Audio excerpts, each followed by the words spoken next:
Swayam Prabha. Digital India. Educated India.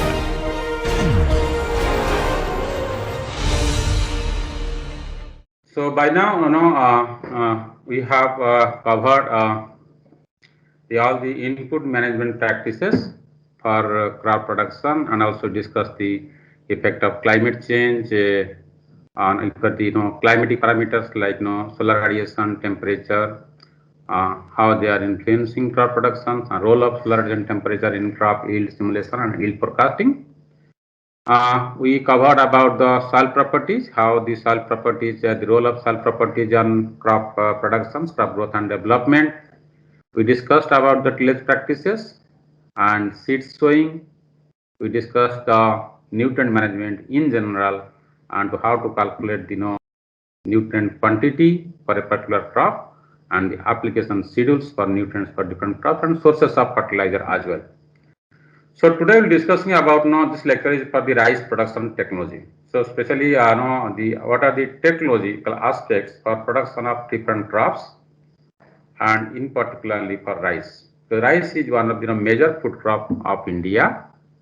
So we need to know this rice production technology, and there are advancement has taken place in rice production. So we'll discuss about the advanced production technology as well. So from this lecture, so we'll discuss about the production technology of for different ecosystem, because rice is grown in varying ecosystems. So the technological differences, how you can have different technology for different ecosystems of rice, then nutrient management in rice, and finally we'll discuss about the system of rice intensifications. This is one of the advanced rice production technology, and this has become very popular among the farming community, and this gives a better yield, a higher yield as compared to the conventional practice and through this system of rice intensification. So it's a very common rice cultivation that extends from 39 degrees south latitudes to 45 degree north latitudes, and usually in a range of 30 degree to 45 degree north latitudes. This is the high yield occur in case of rice, and rice is the second most important food crop after the wheat in the world level, and this is the most staple crop, the important crop in India. Rice accounts for 27% of total cereal production worldwide, and the second only to wheat, and slightly higher than the maize. Maize as a third crop as per on world basis. In India, rice production forms almost 46% of total cereal. Rice is the major cereal in India and most of the Asian country as well. And this is the nutritional value of rice. There are two types of rice: brown rice and the white rice. White rice is the polished rice, milled rice, and the brown has more nutritious as compared to your white rice. Brown rice usually what means the brown layer is protected here, and that we get earlier in case of dinky rice. You might have heard dinky rice when you go for the milling through dinky, and the brown layer is protected, and you go for the milling through the milling machines in the brown layer, the polished rice. Polished rice looks good, very attractive, the translucent, but what happens, the nutritive layers, the brown layer, that is removed during polishing, and that contains several nutrients. We lose lot of nutrients while polishing the rice. And see nutrient content, most of the nutrient content are higher in brown rice as compared to the white rice, as a milled rice. Like you can see the carbohydrate, fiber, or calcium, phosphorus, iron, sodium, magnesium, or thiamine, the vitamins that are higher in case of the brown rice as compared to the white rice. Especially you can see the iron. Iron, most of the women, they suffer from the iron deficiency, and especially it is very important for the pregnant women. Should have the require higher iron content, and the area where mostly rice consuming area, so those people suffer from iron deficiency, and that is one of the reason why they consume lot of rice, and rice contains less iron because of the polishing. If you go for the brown rice, that's somehow higher content of iron as compared to the polished rice, and that is good for the human health as well. And these are the the nutritional composition of rice, and we'll discuss the rice ecosystem. You see rice ecosystem. Its rice is grown under the wide range of soil pH. It can be from 4.5 to 7.5, from slightly from acidic to more than the basic soils. Wide range of pH can grow because the rice grown under flooded conditions. And if any soils, either the acidic soils or alkali soils, so if they remain under the flooding or the water stagnation for even if for 2 weeks, then pH comes to neutral range. So the pH of soil hardly matters for growing rice crop, because this is auto-regulated during the production systems due to the flooding conditions. The pH comes to neutral range for any type, for any soil, either acidic soils or alkali soil. After 2 weeks of flooding, the pH comes to 6.5 to 7.5 range. And you see the ecosystem, rice is grown in irrigated ecosystems as well as the rain-fed ecosystem. And in rain-fed, it has the upland, that's no standing water, medium land, where the standing water is around 5 to 30 centimeter, and the low land, where the standing water is around 30 to 50 centimeter, and the deep water rice, where the water height more than 50 centimeter or more than 1 meter. That's a deep water rice. Of course, we have the floating rice also comes from the deep water rice.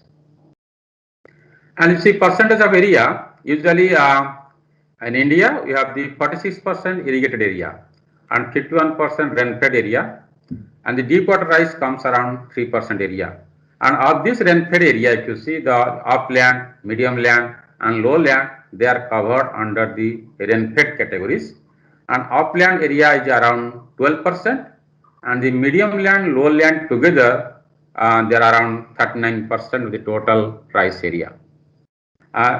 So this, in fact, this medium land and the low land, where based on the water standing is only up to 30 centimeter in the medium land, and more than 30 centimeter or less than 50 centimeter, that comes from the lowland ecosystems. And they are mostly high productive area. Medium land and low land, they give the higher productions or yield as compared to the upland ecosystem. The upland, where you cannot retain standing water, and these are mostly degraded lands, most of the nutrients are leached out. So your water cannot be retained, subjected to drainage loss of water, and water cannot be retained there. The loss of water through percolation or depercolation loss is very common in case of upland ecosystem. And this is mostly, most cases is a poor fertile lands, because most of the bases are the nutrients are leached from the upland ecosystems, and that gives very low yield. And if you see the rice, the upland lowland comparison, lowland rice and upland rice. Upland, we grow rice and they cultivated on level, bunded and undrained soils. So lowland rice, where this is a bonded land, the water can be retained and the drainage is very poor in case of lowland ecosystem. That's what we can retain water in case of lowland ecosystem.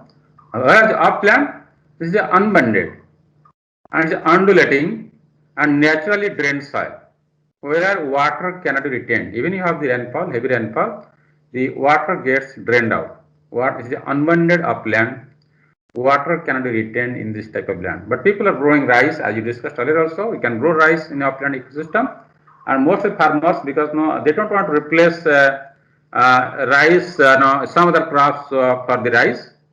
In case of the rice growing regions, usually you don't prefer to have the rice crop in upland ecosystem. This land can be diverted to some other crops like corn. We can go for even the arrow as a pulse crop, because in India we have the very low production of pulses. So we need to increase the pulse productions. These lands can be diverted for growing pulse crops, especially in the monsoon season, or in the maize. Those crops require less water, and they can grow in the minimum water, and they don't require any standing water. Those crops can be selected for the upland ecosystem. But unfortunately, farmers, sometimes farmers they don't like, because it's a poor farmer and he has the less land. As for the food security, he wants to have the rice as a main diet. You have to have the more area under rice productions. So they do go for the rice. But in that case, we should select the variety which can be grown under upland ecosystem. So those variety can be suited for the upland ecosystem. Those variety can be grown so that we can have a better productions. And the lowland what? The land submergence. In upland there is no land submergence. In lowland we can go for the direct seeding and transplanting. So here the rice is grown as a puddle field. We go for the puddling condition definitely. We go do the puddling, and here we can go for transplanting of seedling, or we can go for direct seeding of the rice seeds in the main field. But in case of upland, there's a direct seeding is the only option. There is no other options. We cannot go for the puddling or the transplanting in case of upland ecosystem, because here we cannot retain water. That's why we choose a variety of the very low short duration variety. Either the 100 days or less than 100 days duration variety that is chosen for the upland ecosystem.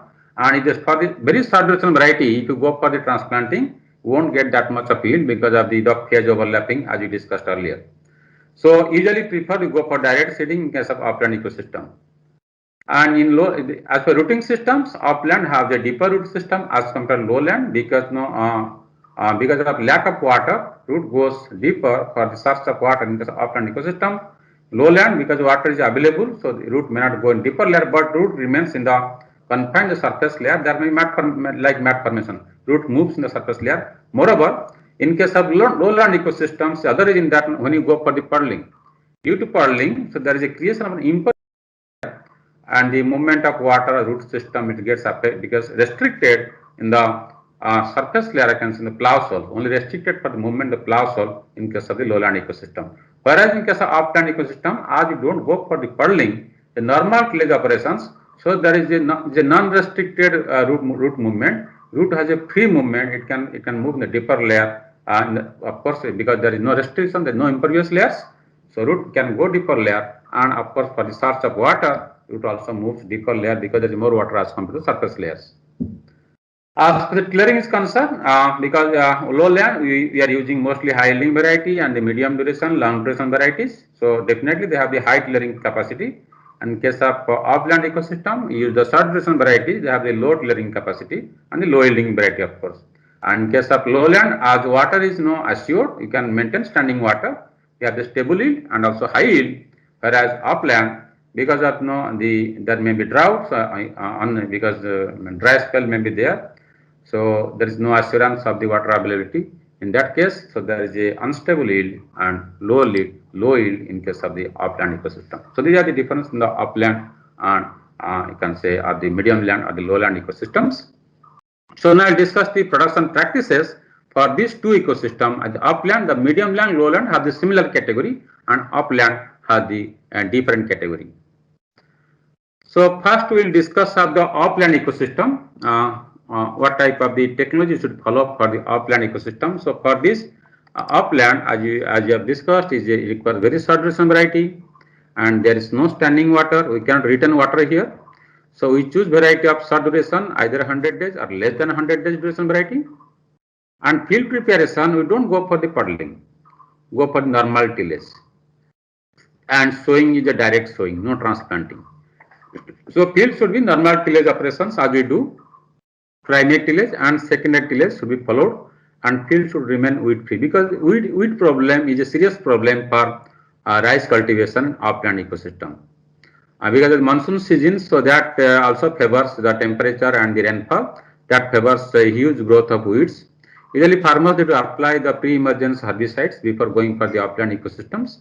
So there's herbicide applications. In addition to that, also the mechanical weeding, the hand weeding, manual weeding is required to protect the crop from the weed competitions. So weeds are highly competitive because you don't control the weeds will take over the crop after a few days. So weed control is very essential. Because in case of lowland ecosystem, because you are eating standing water, so weed growth will be very less as compared to upland ecosystems. But there will be, but we can make management is easier in case of the medium land lowland ecosystem where water is retained. In this case, as there is no water, so there will be definitely the huge population of weed growth. So it is very essential to control weeds regularly in case of the upland ecosystem. That's a serious problem, weed control in upland ecosystem. So after the tillage operations, we go for the normal sowing, seed sowing, and usually go for the dry seeding. That means no, we should not go for the in upland ecosystem. The seeds should not be sprouted. In case of lowland ecosystem or the medium land, we can go for the sprouted seeds. In case of dry land ecosystem, as we are going for direct seeding, and we are not sure about the water availability, In this case, we do prefer to go for the dry seeding. Dry seeds are sown and seed rate is around 40 to 60 kg per hectare, 60 kg per hectare for the line seeding, because we are going for the line sowing. Usually farmers they do sow in the run the tillage operations, and behind the plow the seeds can be sown on the cover. Or we have the seed drill. Using seed drill after the normal tillage and leveling of the land, then using seed drill we can go for sowing of these seeds around 60 kg per hectare. But if you go for broadcasting, it requires the higher seed rate around more than 80 kg per hectare. The broadcasting does not give good yield definitely. So usually prefer to go for the line sowing using seed drill, and seed rate is around 60 up to 60 kg per hectare, and the row spacing between the rows can be maintained 15 30 is given, usually maintain 20 centimeter row spacing, and it's very difficult to maintain spacing between seeds in case of the sowing, because we are using for the drilling method, not the dibbling method.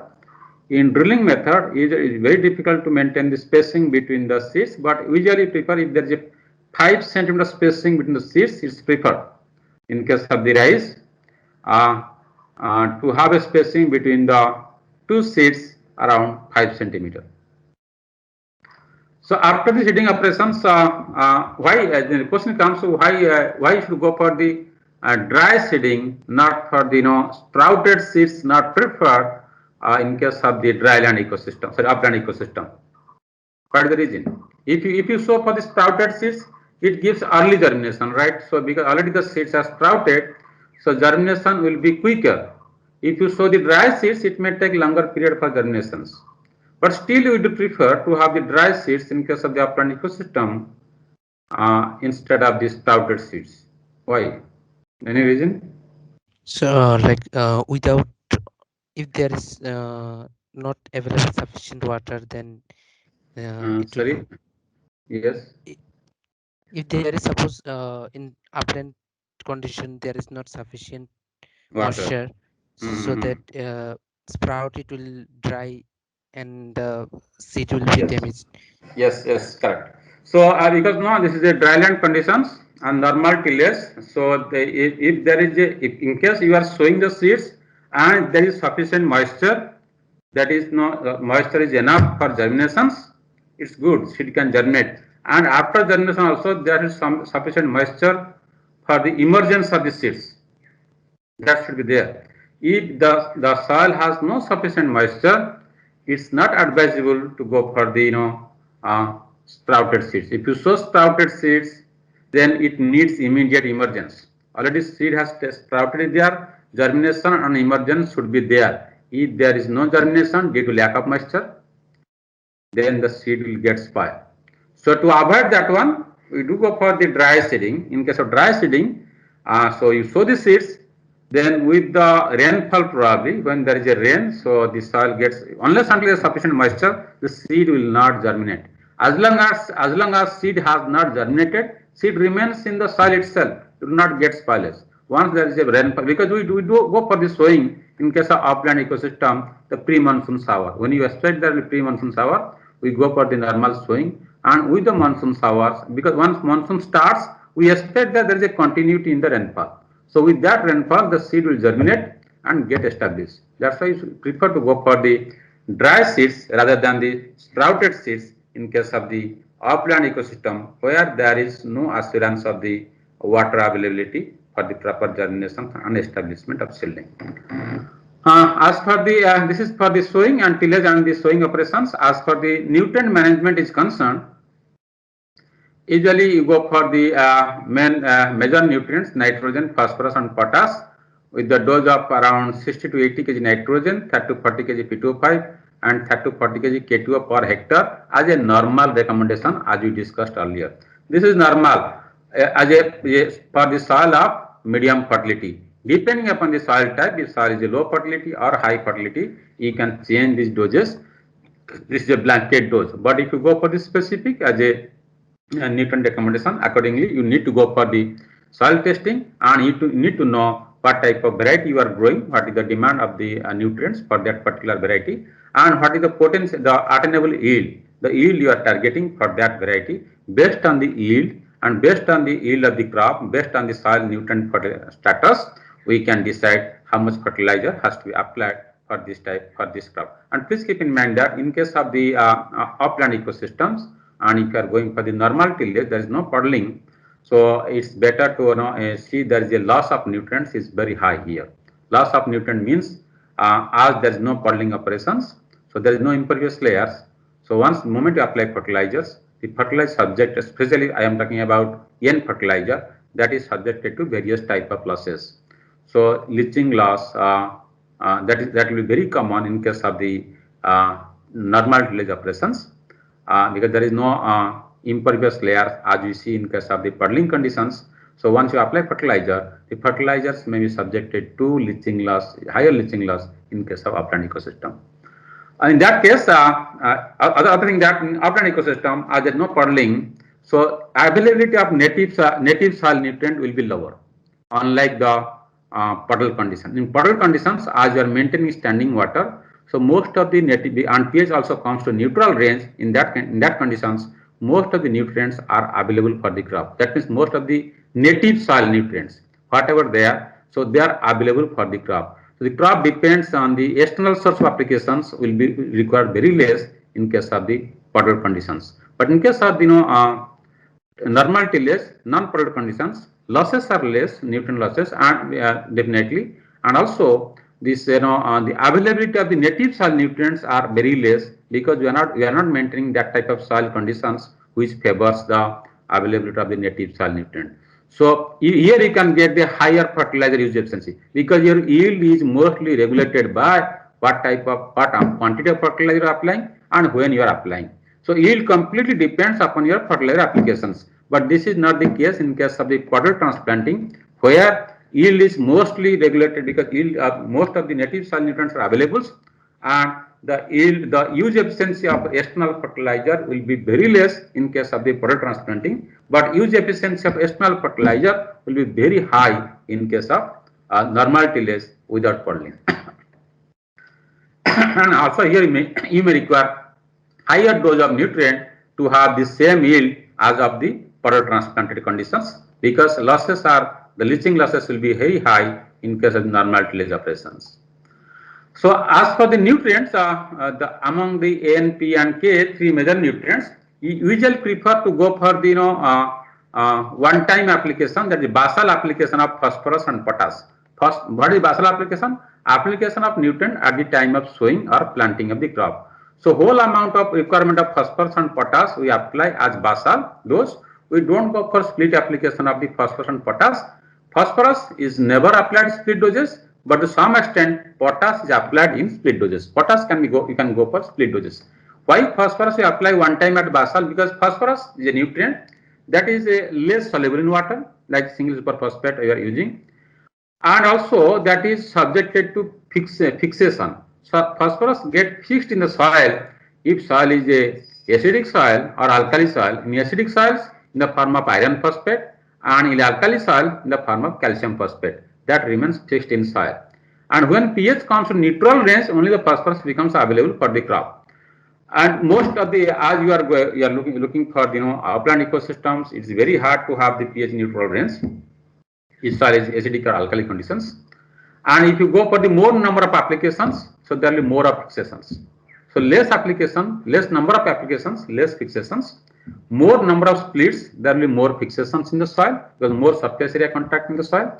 And the other thing that the requirement of phosphorus is higher at the beginning of the crop, at the time of sowing, because for the root development, phosphorus has a great role for better root development. Requirement is much higher at the beginning for the better root development, and also requirement for as a maturity for the proper grain filling, phosphorus has the role. And why do you prefer to go for the other reason that when you go for at the time of sowing or planting, so there is a better scope of proper mixing of fertilizers in soil. If you go for the upland ecosystem and you go for the seed drill, and by the side of the seed drill there will be a fertilizer drill. If that is the case, then if fertilizer is applied by the band placement, don't go for broadcasting, and seed come fertilizer drill.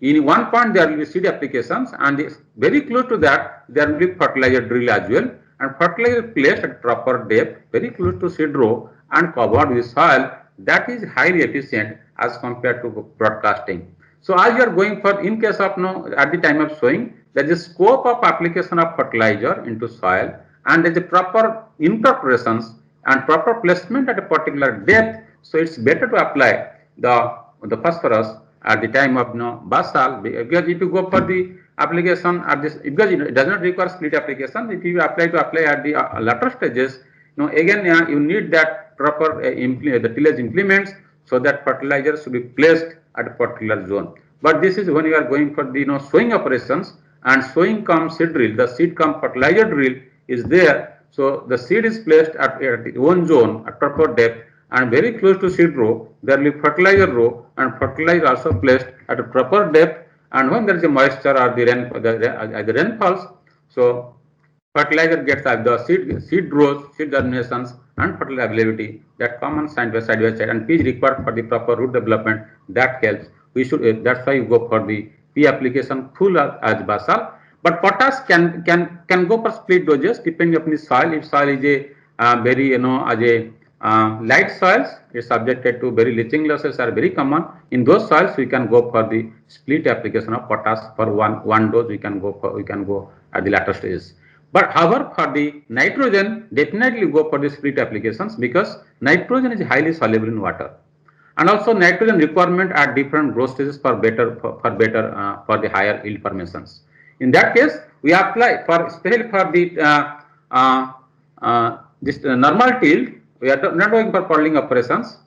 We apply only 25% of the nitrogen whole N requirement at the time of sowing as a basal dose, and 50% at the time of tillering, when tiller formation takes place. At that point, we can apply 50%, because nitrogen requirement is must at the time of tillering for higher number of tiller productions, and rest 25% we can apply when there is a panicle initiation to have a higher number of grains for panicle. So these things we have discussed earlier class, the right stage, critical stages of N fertilizer or nutrient management.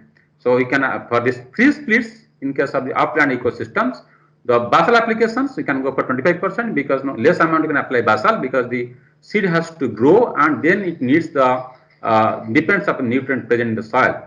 So by the time the nutrient available nutrient there, you are applying chemical fertilizer, it is subject to various type of losses as we discussed.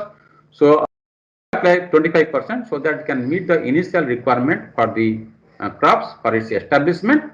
Then the requirement is must at the clearing stage. We can apply 50%, and the proper mixing. We may use, because clearing stage the seedling height will be around 20 centimeter, and that is enough, because in that process the many implement can run there. We can have a proper mixing of fertilizer, the fertilizer drill. Then rest 25% we can apply at panicle initiation stage.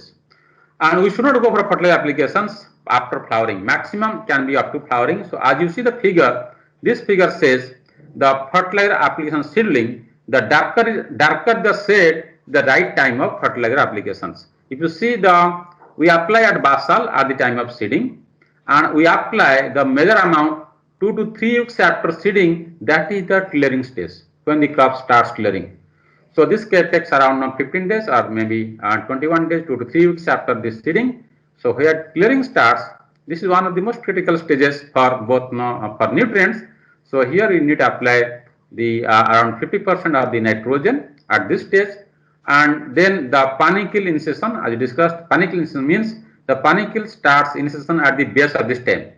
At that stage, after panicle initiations and to flowering, it takes around 1 month, almost 25-30 days. So the panicle initiation stage, here we should apply the rest amount of fertilizer, because this stage decides the number of grains per panicles.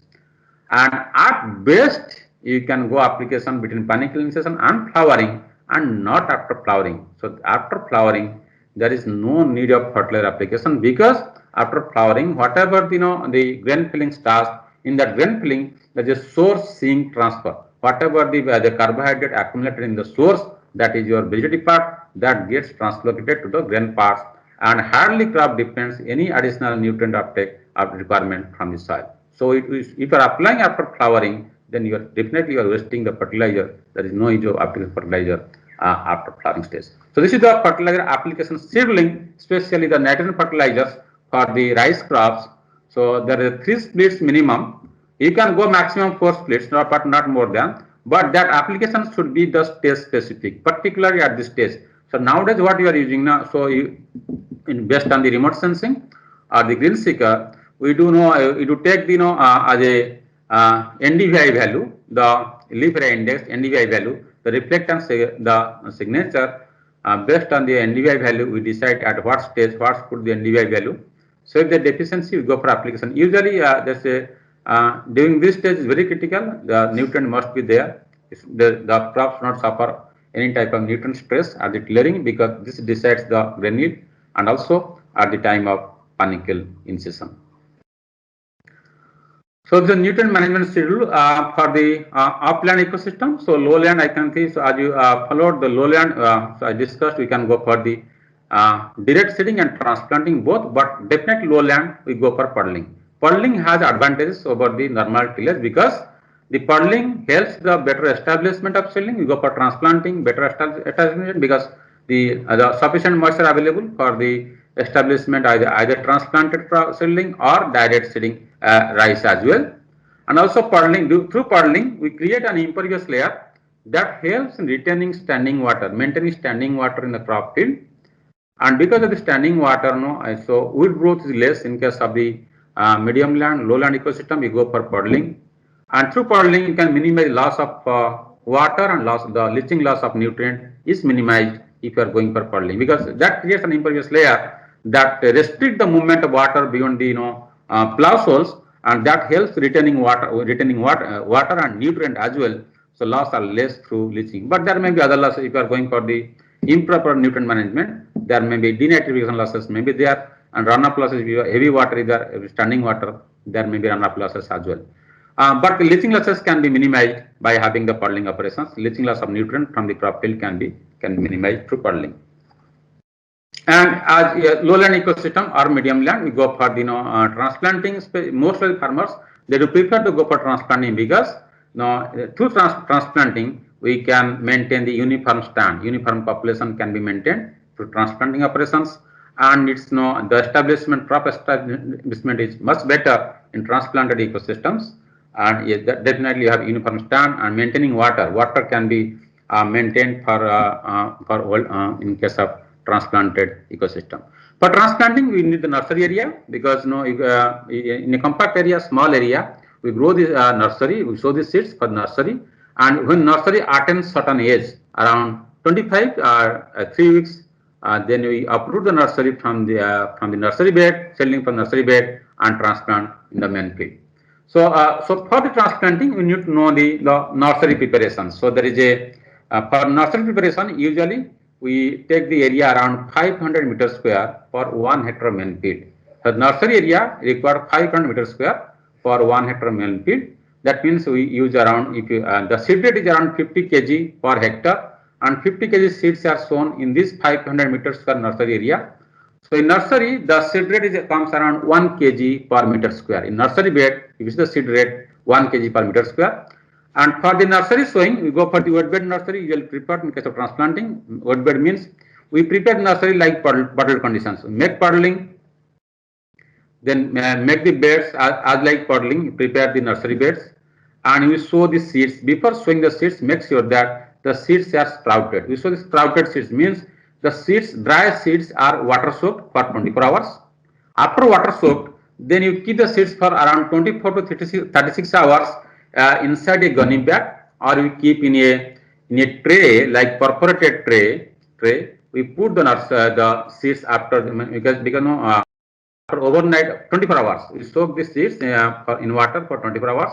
It gives a swelling of the seeds before germinations. If you soak the seeds for in water, it gives a proper swelling. After that, then we keep the whole seeds inside a gunny bag, perforated bag, or keep in a tray like perforated tray. Then pack the tray. Cover the top portion should be packed tightly. So by keeping it tight, that provides a proper temperature, and inside the seeds that makes increase the temperature. So that helps the sprouting of seeds. We need to prefer to have a sprouted seeds in the nursery, because once you make the sprouting, then it takes less time for germinations. We can avoid the time lag there. So we bring the sprouting through this process. We keep the water soaked seeds. After soaking, then incubate seeds for 24 to 36 hours in a tight gunny bag. So during that period, the sprouting happens. During 24 to 36 hours, there is sprouting. And the sprouted seeds are sown in nursery bed around 1 kg seeds per meter square. So total 50 kg seeds we are sowing in 500 meter square area.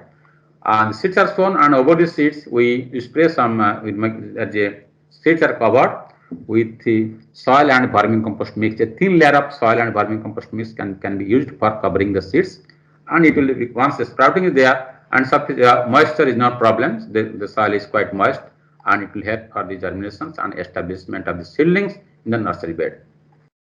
So nursery bed, you can keep the seedling for 25 days or maximum 30 days, and during that period it should be uprooted and be planted in the main field. This is for the manual transplanting. If you are going for manual transplanting, this is way of making nursery. But we can go for the machine transplanting. For machine transplanting, the nursery making is the Dapog nursery. This is a different type of nursery where you go for the transplanting of the seedling using machine. Here the seedling can be ready for transplanting within 15 days, not more than 15 days.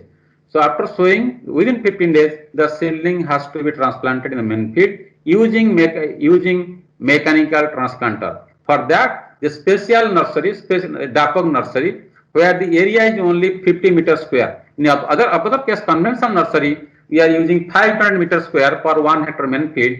Here 50 meters square area for 1 hectare main field, around 1 kg seeds per meter square. Other case, there is 0.1 kg seeds per meter square. Here you are using 1 kg seeds per meter square. And how it is made? It can be made in the convenient place anywhere in the courtyard, not required in the soil in the main field. Here we spread a plastic seeds. On the plastic seed, we spray around 1 centimeter of soil, less than 2 centimeters thickness of soil is sprayed on the plastic seeds. And over that, on the soils, we sow the seeds, the sprouted seeds. The sprouting same as we did for earlier case, same sprouting seed. The sprouted seeds should be sown at rate of 1 kg per meter square. After sowing of the seeds, then we make vermicompost and soil mix. That can be thin layer, that can be sprayed, and it can be moistened. It can be by irrigation, by sprinkler irrigation. Don't use a flood. It's not used for flood irrigation. Only by sprinkling, using a sprinkler, the soil and the seeds can be maintained as moist, and this can be covered with the straws, rice straw, because by covering it maintains some temperature. With that temperature, seed can germinate and establish. So it's a dense seedling as compared to that one, and the seedling will get ready within 15 days for transplanting. You cannot wait more than 15 days, means so there is as good as soilless. We are growing over plastic seeds, putting a thin layer of soil, and if you keep the seedling for longer periods, as the soil has not, because all the nutrients get exhausted, and seedling will become yellow color and maybe unfit for transplanting. So that's why you have to go for the timely transplanting within 15 days.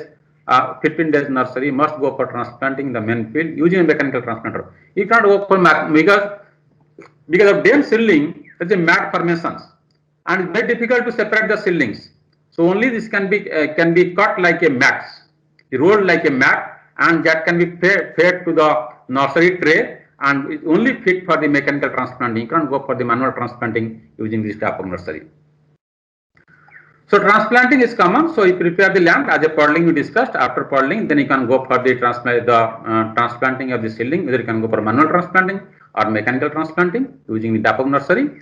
The seedling is around 20-25 days in case of the manual, only 15 days in case of mechanical transplanting. And this is this you can see. So I am not going to discuss detail this one. And direct seeding also there in case of the medium land, low land, but we go for the poddling. By poddling, you can go for direct seeding. In case of direct seeding also, we use the wet seeds. Unlike the off-ground ecosystem, we use dry seeds. Here you can use wet seed because here water is not problem. We are going for poddling, water is available, and wet seeds and sprouted seeds. Sprouting is done same as you are going for nursery raising. Sprouted seeds can be used for the direct seeding under puddle conditions. And the nutrient management, like no other case we discussed, especially for nitrogen, is subjected to various type of losses. We can go for split applications. We discussed the stages where you can apply. That stage remains same for the transplanted condition as well. And for the dip, in case we are going for the top dressing of nitrogen, we must go for the dip placement. But there, in case of upland ecosystem, we try to apply in the root zone. But here we must apply in the dip placement in the reduced zones for better efficiency. And as we discussed earlier classes, to stop the process of nitrifications, because the losses can be minimized, the nitrification process can be stopped, can be checked. To do so, we use the nitrification inhibitors. So there are different inhibitors. As we also discussed earlier, there are the NSAR and the AM, and the NSAR is a 2-chloro-6-trichloromethylpyridine, AM 2-amino-4-chloro-6-methylpyrimidine, and sulfathiazoles. So this can be applied as a dose I have discussed around 1 kg active ingredient per hectare, that can be applied in the soil with fertilizers, mixing fertilizer that can be applied, so that the nitrification process can be checked. In that process we can minimize the loss of fertilizer as well. In addition to that, also you can think of the slow release fertilizers. So there are different slow release fertilizers like sulfur coated urea, polymer coated urea, and neem cake coated urea that can be used, so that the nitrification rate can be checked, the process of nitrification can be checked, and losses can be minimized. And the farmers use some of the neem seed or neem cake coated urea is almost no market is available. So now most of the urea produced are the neem coated urea. So these are the conventional rice production. So this is one of the advanced rice production technique, system of rice intensification. What is this one? System of rice intensification we say as SRI or SRI. That means here the difference of the conventional with the SRI system is that here you use the young seedling. In case of conventional, you are using the 25 days seedling. Here you use young seedling like machine transplanting. We use the 15 days old seedling. In case of SRI, also same. We use only 10 days or 12 days, even less than the machine transplanting. 12 days old seedling. And here we transplant only one seedling per hill. In case of conventional planting, we use around 3 to 4 seedlings per hill. But here only one seedling per hill. And the spacing here, wider spacing as compared to conventional. Conventional spacing is around 20 centimeter, 15 centimeter. Here you go for spacing around 25 centimeter into 25 centimeter. That means the row spacing is 25 centimeter and seedling spacing also 25 centimeter in the row. So because of the wider spacing, and this is the young seedling and only one seedling per hill. In addition to that, you have water management. Here you don't maintain standing water, only saturations. And because of saturation, that increases the aerations in the soil and the atmosphere. So because of this reason, young seedling, one seedling per hill, and the wider spacing, and only saturation, that helps the profuse clear formation. Clear formation are much higher in case of SRI system as compared to conventional systems. That increases because of the high clear productions. That increases the formation of more number of panicles. So our purpose is to have a higher productions of yield. So tiller production should be higher and grains per panicle must be higher. So because of the higher tiller production as well as the grains per the panicles, that has a better yield. Sometimes we have observed that the yield is around 20% higher in case of the SRI system as compared to conventional systems. In addition to that, we are saving huge amount of water. It does not require in standing water, only saturations, 40% saving of water. And more importantly, we are saving huge amount of seeds as we are using one seedling per hill. So only 5 kg seeds are enough for 1 hectare planting. Whereas in case of the conventional, we are going for 50 kg seeds. So around 80% of the seeds, minimum 80% of seeds saving here, and around 40% of water saving, and with the high yield.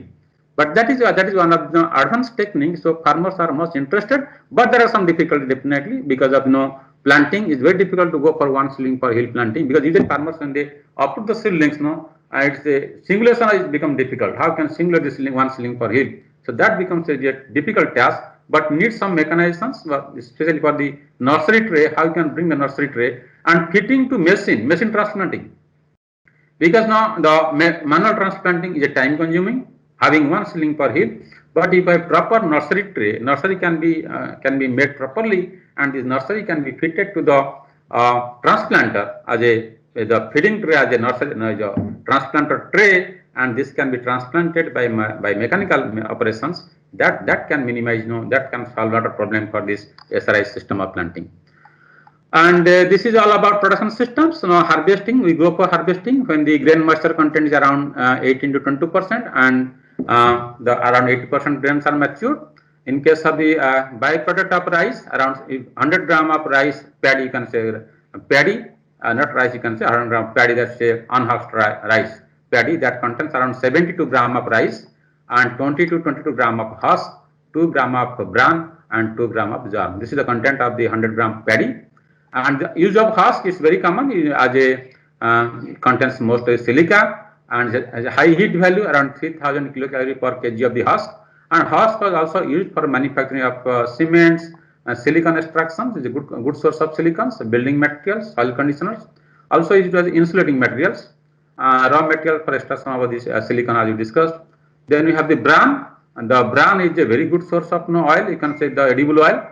It contains proteins around 12 to 15% protein and 14 to 25% oil. And rice bran oil is good for health. It is rich in vitamin B complex and also is unsaturated polyfatty acids. And also bran is used for the feeding the cattle feed or the poultry feed. That's bran is used. And the cooking and eating qualities that is very common. And so finally, the nutritional quality of rice means it contains protein around 7.5%. Energy supplying capacity of rice is 350 kilocalorie per 100 gram of rice, fat around 2%, and carbohydrate is 80%. So this is all about the rice production technology. So this I am finishing this first lecture, one lecture rice production technology. So if you have any clarification, please.